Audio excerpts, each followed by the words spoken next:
Why was the 1975 Spring Offensive so incredibly fast?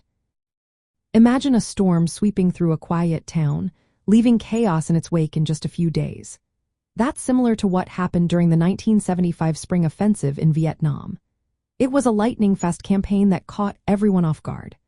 The North Vietnamese army had been preparing for this moment for years. They built up massive amounts of soldiers, tanks, and artillery, all supplied by their allies in the Soviet Union and China. When they launched their attack, it was a well-planned, coordinated push across multiple regions. They started with quick victories in Phuc Long Province and the Central Highlands, including the city of Bon Ma Thuot in March 1975. These early wins disrupted South Vietnam's control and set the stage for rapid advances. Meanwhile, South Vietnamese forces were already weakened. After the United States stopped combat support in 1973, their army lost critical air cover and logistical help. Despite having more soldiers and tanks on paper, they suffered from low morale, poor leadership, and disorganized command. This chaos was clear during the retreat from the Central Highlands, where soldiers and civilians fled along a single highway under fire. The political situation made things worse. President Nguyen Van Thieu decided to pull back from northern regions and focus defenses further south.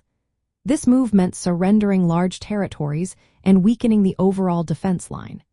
As the South Vietnamese leadership lost confidence, Thieu resigned, and General Duong Van Minh took over briefly before ordering surrender. North Vietnamese commanders took advantage of this disorder. They launched aggressive, well-led operations that encircled and captured key cities like Hue, Da Nang, and finally Saigon. Their momentum was maintained because they avoided prolonged battles, allowing them to keep pushing forward. The United States was still evacuating personnel but chose not to intervene militarily. This decision told North Vietnam they could proceed without fear of American military action. With no major obstacles, the North Vietnamese leadership accelerated their campaign.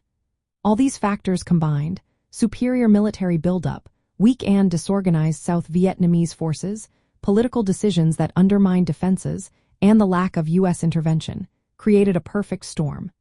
The campaign moved so quickly that within just a few weeks, South Vietnam's government collapsed. Saigon fell on April 30, 1975, ending the Vietnam War.